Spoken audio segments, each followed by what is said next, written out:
समझ नहीं आता जी, ये श्रद्धा के लिए क्या करें हम। हाँ दुर्गा, मैं भी दामाद जी को लेकर बहुत चिंतित हूँ। क्या आपने अपने पहचान वाले में बात नहीं की थी दामाद जी के लिए? कैसी बात करती हो दुर्गा, यहाँ मेरे दामाद की नौकरी छूट गई है और क्या मैं हाथ पे हाथ धरकर बैठा रहूंगा? अरे मैंने बहुत हाथ पैर मारे हैं, मैंने अपनी सारी पहचान में पता किया है, लेकिन अभी कहीं भी नौकरी की कोई पद खाली नहीं है। हाँ जी, मेरी बेटी के हंसते खेलते घर पे न जाने किसकी नजर लग गई है। देखिए ना जी, पूरे 6 महीने हो गए लेकिन दामाद जी को कहीं भी नई नौकरी नहीं मिल रही है। विनोद आ गया, विनोद से पूछता हूँ। विनोद, नई नौकरी मिली क्या तेरे जिया जी को? अभी तक तो नहीं मिली है मम्मी, फिर भी मैंने बहुत सारी जगह पर बात करके रखा हूँ। मेरे कंपनी में भी अभी कोई भी पद खाली नहीं है। मैंने अपने बॉस से भी बात किया था। लेकिन मम्मी पापा, आप दीदी की ज्यादा चिंता मत किया कीजिए। अभी उसका भाई है ना, उसका भाई उसे ऐसी तकलीफ में थोड़ी ना छोड़ देगा।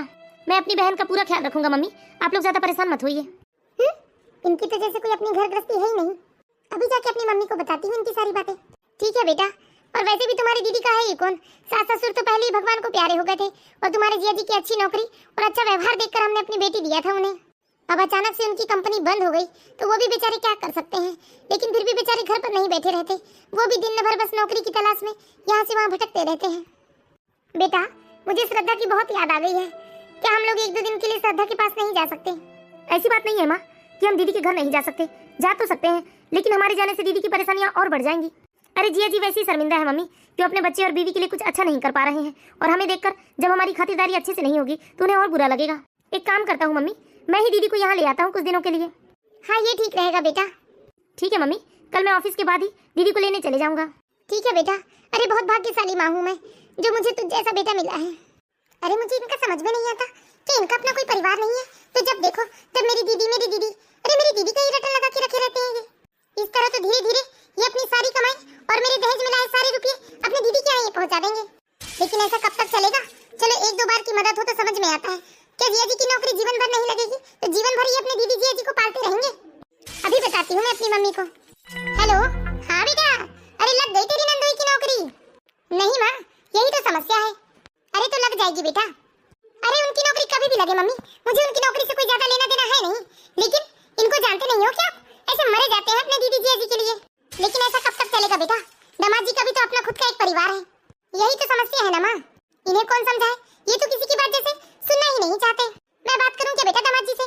अरे रहने दीजिए मम्मी, आप बिल्कुल भी बात मत करना। ये अपनी दीदी जिया जी के खिलाफ ना किसी के मुंह से कुछ सुन ही नहीं सकते।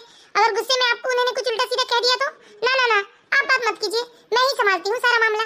हाँ बेटा, थोड़ी चतुराई से काम ले, वरना दामाद जी तो सारा धन अपनी बहन और जिया जी में ही लुटा देंगे, तो तुम्हारे आने वाले संतान के लिए बचेगा ही क्या बेटा? पारुल। अच्छा ठीक है मम्मी, रखते हैं हम फोन, ये आ गए हैं। क्या हुआ पारुल, कोई प्रॉब्लम है क्या? अरे नहीं जी, हमें क्या प्रॉब्लम होगी। अच्छा ठीक है, तो चलो जल्दी से खाना लगाओ, भूख लगी है मुझे। इतना गुस्सा आ रहा है ना मुझे। अरे हाँ पारुल, मैं तो तुम्हें एक बात बताना ही भूल गया। कल मैं ऑफिस के बाद ना सीधा दीदी के यहाँ जा रहा हूँ, तो शायद मुझे आने में देर हो जाए, या हो सकता है कि मैं एक दिन दीदी के यहाँ रुक जाऊँ और दूसरे दिन दीदी जिया जी को लेकर आऊंगा मैं। लेकिन वहाँ जाने की जरूरत ही क्या है जी? आप फोन कर दीजिए ना, जिया जी तो वैसे ही खाली पीली बैठे हैं, वही लाकर छोड़ जाएंगे दीदी को। पारुल, ये कैसी बात कर रहे हो तुम जिया जी को लेकर? अरे रिस्पेक्ट करो उनकी, वो तुमसे रिश्ते में भी बड़े हैं और उम्र में भी बड़े हैं। अरे वो हमेशा से खाली नहीं बैठे थे, उनकी अभी अभी नौकरी गई है। आप हर बातों का उल्टा ही मतलब क्यों निकाल लेते हैं जी? मैंने देखा है जब भी दीदी जिया जी की बात होगी आप हर बात को बस उल्टा ही ले लेते हैं। अरे ठीक है यार, अभी मुझे कोई बहस नहीं करनी, जल्दी से खाना खिला दो मुझे। ऐसे पूजा करते हैं अपनी दीदी जिया जी के जैसे वो इंसान नहीं भगवान है तो फटीचर कुछ तो है नहीं उनके पास। अरे 2 वक्त का भी खाना बड़ी मुश्किल से जुटा पा रहे हैं वो लोग। और दूसरे दिन विनोद ऑफिस जाते समय अपने माता पिता को दिलासा देता है कि वो दीदी को लेकर आ जाएगा। अरे मम्मी, आप अभी भी टेंशन में ही है? मैंने कहा ना मम्मी, आप दीदी की चिंता छोड़ दीजिए, आज मैं जा रहा हूँ ना दीदी को लेने। ठीक है बेटा। इस तरह से विनोद ऑफिस चला जाता है और ऑफिस के बाद शाम को वो अपनी बहन को लेने अपने बहन के घर पहुँचता है। दीदी। भाई, तू अचानक? हाँ दीदी, आपकी याद आई और मैं आपसे मिलने चला आया। अरे मिलने ही नहीं, मैं तो आपको लेने भी आया हूँ। नहीं मेरे भाई, अभी घर की हालत इतनी खराब है कि मैं तुम्हारी जिया जी को ऐसी हालत में छोड़कर नहीं जा सकती अपने मायके। ये क्या दीदी, मैं आपको अकेले लेने नहीं आया हूँ, जिया जी को भी लेकर जाऊंगा साथ में। अरे नहीं भाई, मैं तुम लोगों को बेकार में परेशान नहीं करना चाहती। अरे मैंने तो बातों में तुम्हें बैठने भी नहीं कहा। आओ बैठो भाई। और ये तुम्हारे हाथ में कैसा बक्सा है? हाँ दीदी, इसमें कुछ राशन का सामान लेकर आया हूँ मैं। अरे ये सब लाने की क्या जरूरत है भाई? कैसी जरूरत ना थी दीदी, क्या मैं आपके घर खाली हाथ आ जाता? लेकिन तुम्हें तो पता है ना भाई, तुम्हारे जिया जी को ये सब अच्छा नहीं लगता। अरे तो उन्हें अच्छा ना लगे दीदी, ये तो मैंने अपनी भांजी और अपनी बहन के लिए ले आया हूँ। देखो भाई, तुम्हारे जिया जी भी आ गए। अरे साले साहब, कैसे अचानक आना हुआ आपका? क्या जिया जी, क्या मुझे आने के लिए आप लोगों को पहले बताना पड़ेगा क्या? मुझे जब आपकी याद आई मैं तब आ गया आप लोगों के पास। अच्छा श्रद्धा, तुमने अपने भाई को कुछ खिलाया पिलाया या नहीं? अरे कुछ खिलाने पिलाने की जरूरत नहीं है जिया जी, चलिए जल्दी से पैकिंग कीजिए, मैं आप लोगों को घर ले जाने आया हूँ। अरे कुछ दिन आप लोग हमारे साथ रहिए ना। अरे नहीं साले साहब, अभी तो मैं बस रोज दिन नौकरी की तलाश में सुबह से निकल जाता हूँ। अरे इसलिए तो कह रहा हूँ जिया जी, आप तो वहाँ हमारे घर से भी निकल सकते हैं ना नौकरी की तलाश में, और दीदी मम्मी पापा के साथ रह लेगी तो उन्हें भी थोड़ा अच्छा लगेगा। अरे नहीं भाई, रहने दो ना, बेकार में ही मम्मी पापा परेशान होंगे। मम्मी पापा इन्हें देख देख कर और दुखी होंगे भाई। ऐसी कोई बात नहीं होगी दीदी, बल्कि मम्मी ने ही जिद किया है कि कुछ दिन मम्मी पापा आप लोगों के साथ रहना चाहते हैं। इस तरह से विनोद अपने जिया जी को जिद करके मना ही लेता है और उन्हें अपने साथ अपने घर लेकर आ जाता है। मम्मी देखिए, मैंने दीदी जिया जी को ले आया। अरे आओ बेटा, कितना अच्छा लग रहा है तुम लोगों को यहाँ देखकर। प्रणाम मम्मी जी। प्रणाम पापा जी। हाँ खुश रहो बेटा। अले ले ले ले, पली क्या कर रही है? ले पली नानी के घर आई है। ला बेटा श्रद्धा, परी को मेरी गोद में दे दे। ठीक है मम्मी, आप लोग बैठिए, मैं भाभी से मिलकर आ जाती हूँ। अरे तुम ज्यादा चिंता मत करो बेटा, आज नहीं कल तुम्हें काम मिल ही जाएगा। हाँ मम्मी जी, मैं तो पूरी कोशिश कर रहा हूँ। हाँ बेटा, तुम इतनी चिंता क्यों करते हो? अरे तुम जैसे ईमानदार व्यक्ति को जॉब क्यों नहीं मिलेगा? जरूर जॉब मिलेगा तुम्हें। हाँ जिया जी, मैंने भी बहुत सारे कंपनी में बात करके रखी है, जैसे ही पोस्ट खाली होगी वैसे ही आपको नौकरी मिल जाएगी। आप इतना टेंशन क्यों लेते हो? और हम सब है ना जिया जी आपके साथ, आप अकेले नहीं हो। हाँ विनोद, तुम काफी समझदार हो। यहाँ सब लोग बैठकर बस काम के सिलसिले में बातचीत करते रहते हैं और अंदर जाके श्रद्धा अपनी भाभी से मिलती है। ऐसे ले आए हैं अपनी दीदी जिया जी को जैसे ये कोई धर्मशाला होगा। अरे दीदी जिया जी को भी तो थोड़ी शर्म होनी चाहिए। अब उनके भाई ने कहा चलो तो वो मुंह उठाकर चले भी आए। हे भगवान, पता नहीं कितने दिन झेलना पड़ेगा इन्हें। भाभी भाभी। हाँ दीदी, और बताइए कैसे हैं आप? हाँ ठीक ही हूँ भाभी, और आप सब कैसे हैं भाभी? अब हमारा तो हाल मत पूछिए दीदी, यहाँ तो बस 24 घंटा टेंशन ही बना रहता है घर में। अरे कोई किसी से कुछ बोलता नहीं, बस सबका मुंह लटका रहता है जैसे खुशहाली छीनी गई होगी इस घर से। पता नहीं कौन मनहूस है जिस घर की सारी खुशियाँ खा गई। अरे बहू, तुम यहाँ खड़े होकर बातें कर रही हो, बाहर दामाद जी बैठे हुए हैं, जरा चाय पानी लेकर आओ। हाँ मम्मी जी, जिया जी को कौन सा कहीं नौकरी पर जाना है, अभी उन्हें आराम से बैठने दीजिए ना, ले आती हूँ मैं चाय पानी। और तुम थोड़ा धीरे बोला करो बहू। क्या मम्मी जी, मैं कौन सा चीख चीख कर बोल रही हूँ, धीरे ही तो बोल रही हूँ। अब आपको अचानक से आज मेरी आवाज तेज लग रही है, इसमें मेरी क्या गलती है? ठीक है, ले आओ जल्दी से चाय पानी। इस तरह से अलका अपनी ननद का बेहद अपमान करती है और वो अपने नंदोई को भी अपमानित करने का कोई मौका नहीं छोड़ना चाहती। ऐसे तो ऑर्डर लगा कर गई है मम्मी जी कि बाहर दामाद जी बैठे हैं, जल्दी लेकर आओ, जैसे दामाद जी को कोई भारी ड्यूटी में जाना है। नमस्ते जिया जी। हाँ नमस्ते, और कैसी हो अलका? अच्छी हूँ जिया जी मैं। अरे ये क्या बेटा, चाय के साथ कुछ नाश्ता भी ले आती। मम्मी जी खाना तो लगभग तैयार ही है ना, चाय पीने के बाद जिया जी सीधे खाना खा लेंगे। पियो बेटा चाय, अभी थोड़ी देर बाद हम सब साथ में खाना खा लेते हैं। जी मम्मी जी। भाभी मैं आपकी कुछ मदद करवा दूं? हाँ दीदी, मैंने आटा गूंथ दिया है, आप पराठे सेक लीजिए। ठीक है भाभी, मैं जाकर जरा फुर्सत से अपनी मम्मी से बात कर लूं। हेलो, देखिए ना मम्मी, ये फिर अपने दीदी जी को उठा ले आए, पता नहीं इन्हें कब तक झेलना होगा। मुझे तो इतनी गुस्सा आ रही है ना मम्मी, मैं तो इनकी बेइज्जती का ना एक मौका नहीं छोड़ना चाहती। मैं तो बस यही चाहती हूँ मम्मी, ये कब यहाँ से शर्म के कारण वापस अपने घर लौट जाए। मैं इन लोगों के साथ ना बिल्कुल एक मिनट भी यहाँ रहना नहीं चाहती। क्या मम्मी, कुछ तो बोलिए आप। वो क्या है ना दीदी, मम्मी अपना फोन किचन में भूल गई थी, मैं आपकी भाभी बोल रही हूँ। क्या आप बोल रहे हो? फिर इतने देर से चुप होकर मेरी बात क्यों सुन रहे थे भाभी आप? लेकिन दीदी आपने मुझे बोलने का मौका ही कब दिया? वैसे क्या हो गया है दीदी आपके ससुराल में? अरे क्या बताऊं भाभी, ये हमारे नंदोई है ना, इनकी नौकरी छूट गई है और नौकरी छूटे 6 महीने हो गए हैं भाभी। ये तो बहुत ही दुख की बात है दीदी। हाँ भाभी, उनके लिए होना था ये दुख की बात, लेकिन उनका कम, लेकिन हमारे ससुराल में बड़ा दुख छा गया है। यहाँ तो ऐसा माहौल छा गया है भाभी, मानो नंदोई जी की नौकरी नहीं छूटी हो, बस हमारे घर वालों की नौकरी छूट गई हो।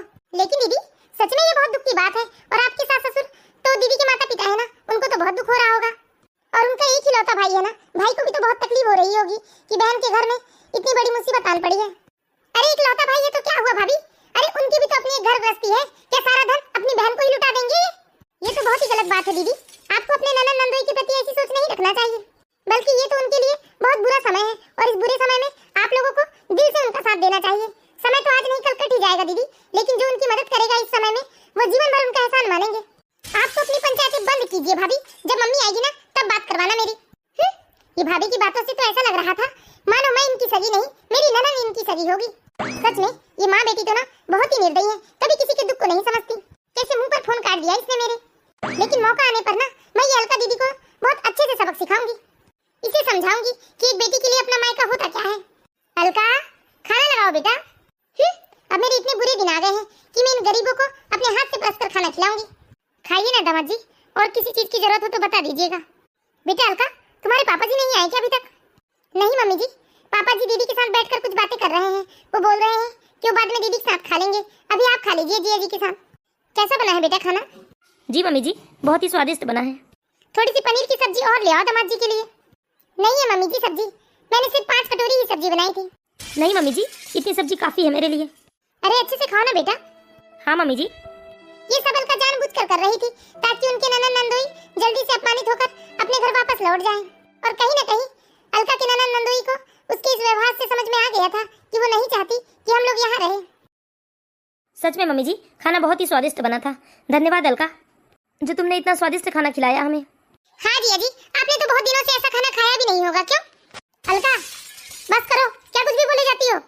अरे मैंने कहा कुछ कहा मम्मी जी, सच्ची तो कह रही हूँ। बेचारे जिया जी पूरे 6 महीने हो गए उनकी नौकरी छूटे, तो कहाँ से अच्छा खाना खा पाएंगे मम्मी जी? बताइए ना जिया जी, मैंने कौन सा गलत कहा है? ठीक है मम्मी जी, मैं सामने हॉल में जाकर बैठता हूँ। अरे तुम ये कितनी बदतमीजी करने लगी हो आजकल। मुझे अच्छे से पता है कि अभी पनीर की सब्जी बहुत सारी रखी हुई है। अभी किसी ने खाना ही कहाँ खाया है। तुमने ऐसा क्यों कह दिया कि नहीं है पनीर की सब्जी? अरे थोड़ी सी सब्जी ला ही देती तो क्या बिगड़ जाता। अरे तो मैंने 5 लोगों के हिसाब से ही खाना बनाया है मम्मी जी। ये बताओ अलका, यदि मैंने तुमसे अलग से पनीर की सब्जी मांगा होता तो क्या तुम मुझे मना कर देती? आपकी बात अलग है मम्मी जी, मैं आपको कभी मना नहीं कर सकती। अब ये सब बेकार की बहस नहीं करना है मम्मी जी मुझे। आप भी जाकर आराम कीजिए, मुझे भी भूख लगी है। श्रद्धा, अब हम लोगों को घर चलना चाहिए। अरे ये क्या बात हुई बेटा? मैंने तो तुम लोगों को यहाँ 2-4 दिन रहने बुलवाया है और तुम दूसरे दिन ही घर जाने की बात कर रहे हो। ये ठीक ही तो कह रहे हैं मम्मी, क्यों हम बेकार में आप लोगों को परेशान करें। अरे तुम ये क्या बोल रही हो बेटा? क्या आंखों के लिए पलकें बोझ होती है? हाँ दीदी, इसलिए तो लेकर आया हूँ मैं आप लोगों को यहाँ कि आप लोग हमारे साथ रहिए कुछ दिन। नहीं भाई, जाने दो हम लोगों को। अरे नहीं दीदी, किसी ने कुछ कहा है क्या आपसे? अरे नहीं भाई, कौन क्यों कुछ कहेगा हमें? हाँ बेटा, अभी हम तुम लोगों को नहीं जाने देंगे। अभी तुम्हें 3-4 दिन रुकना ही होगा यहाँ। ठीक है पापा। इस तरह से श्रद्धा अपने मम्मी पापा और भाई की जिद के कारण रुक ही जाती है मजबूरी में। क्या हुआ दीदी, क्यों इतना परेशान होती हैं आप? मैंने कहा ना दीदी, बस 1 आध महीने की बात है, फिर जिया जी को नौकरी मिल जाएगी और आप लोगों की सारी टेंशन खत्म हो जाएगी। हाँ भाई, वो तो सब ठीक है, लेकिन इन्होंने ना हमारे एक रिश्तेदार से पैसे उधार लिए थे और वो है कि सांस नहीं ले रहे हैं। बस बोलते हैं किसी भी हालत में उन्हें रुपए वापस चाहिए। अच्छा, कितने रुपए लिए थे दीदी? 20,000 रुपए लिए थे भाई। दीदी, मैंने आपके खाते में 1 लाख रुपए ट्रांसफर कर दिया है। 1 लाख रुपए? ये क्या बात हुई भाई? इतने रुपए ट्रांसफर करने की क्या जरूरत थी आपको? अरे दीदी, जब जिया जी की नौकरी लग जाएगी ना, तब आप मुझे रुपए लौटा देना। अभी तो आपको जहाँ भी जरूरत हो इन रुपए का उपयोग कर लीजिए आप। क्या बताऊं भाई, तुम्हारे सिवा हमारे किसी रिश्तेदार ने हमें साथ नहीं दिया, लेकिन तुम हर वक्त हमारे साथ खड़े रहे भाई। मैं बहुत खुश नसीब हूँ जो मुझे तुम जैसा भाई मिला है, और मैं भगवान से यही दुआ करती हूँ कि हमेशा मेरे भाई को भगवान जी खुश रखे। आ तो जाए कमरे में, बताती हूँ इन्हें मैं। आ गए आप, सारे पैसे अपनी बहन पर लुटाकर। अलका, ये कौन सा तरीका है बात करने का? अरे आपकी जरूरत क्या है हर बार अपनी बहन को इतने रुपए देने का? मुझे तो लगता है वो जानबूझकर आपके सामने रोती है ताकि आप उसे पैसे दे सके। अलका, तुम अपनी जुबान पर लगाम लगाओ। जिया जी की नौकरी जाने के बाद उनकी हालत खराब हो चुकी है, और ऐसे समय में यदि मैंने अपनी बहन की मदद नहीं की तो धिक्कार है मेरे भाई होने पर। सुनिए विनोद जी, मैंने अपने दहेज में बहुत सारे रुपए लाए हैं और आपकी सैलरी में भी सिर्फ मेरा ही अधिकार है। इस तरह मैं आपको अपनी बहन पर पैसे लुटाते नहीं देख सकती। अलका, आज के बाद मेरी बहन के बारे में बोलने से पहले 4 बार सोचना, समझ में आया तुम्हें? और मैं अपनी बहन की मदद ना तुम्हारे माँ बाप के दिए पैसों से नहीं कर रहा हूँ, मैं अपने दम से अपनी बहन की मदद कर रहा हूँ। और मेरे जिया जी की नौकरी जीवन भर भी नहीं लगी ना, तब भी मैं उन्हें बैठा कर पाल सकता हूँ। क्या ऐसी बात है? तो रहिए अपने दीदी जिया जी के साथ, मैं आज ही अपने मायके चली जाऊंगी। हाँ, तुम शौक से जा सकती हो, मैं तुम्हें नहीं रोकने वाला। मैं अभी फोन लगाकर बताती हूँ अपनी मम्मी को। हाँ, जिसको बताना है उसको बताओ। हेलो, हाँ बेटा। मम्मी, मैं आज ये घर छोड़कर हमेशा हमेशा के लिए अपने घर आ रही हूँ। ना बेटा, तू ऐसा गजब मत करना। तेरी भाभी ने साफ साफ कह दिया है कि अगर आपकी बेटी लड़ झगड़ कर मायके आएगी तो मैं भी हमेशा के लिए अपने मायके चली जाऊंगी। क्या भाभी ने ऐसा कहा? माँ आप बताइए, आप क्या चाहते हैं? मैं तो यही चाहती हूँ बेटा, तू भी अपने ससुराल में खुश रहे और तेरी भाभी को भी उसके ससुराल में खुश रहने दे। तू अपने घर के मामलों में ना हम लोगों को दूर ही रख तो ही अच्छा है। ये सब सुनकर तो जैसे अलका के पैरों तले से जमीन ही खिसक गया हो। अब अलका के मायके वाला घमंड चूर चूर हो गया था। अब अलका ने भी सोचा कि माफी मांगने में ही भलाई है। मुझे माफ कर दीजिए विनोद जी, पता नहीं मैं कैसे भूल गई थी कि दीदी तो आपकी सगी बहन है। अरे आप मदद नहीं करेंगे तो कौन उनकी मदद करेगा? हैं? इसे क्या हो गया अचानक से? मैं आज के बाद कभी भी आपको अपनी बहन की मदद करने से नहीं रोकूंगी जी, बल्कि आपका फर्ज है मैं भी दीदी जिया जी की मदद करूंगी। और जब तक जिया जी की नौकरी नहीं लगती ना, मैं यही रहने बोलूंगी दीदी जिया जी को और खूब सेवा करूंगी उनकी। Thank you so much Alka, मुझे आज ये सब सुनकर बहुत खुशी हुई। कभी कभी कल्टी मार लेना ही ज्यादा फायदेमंद होता है।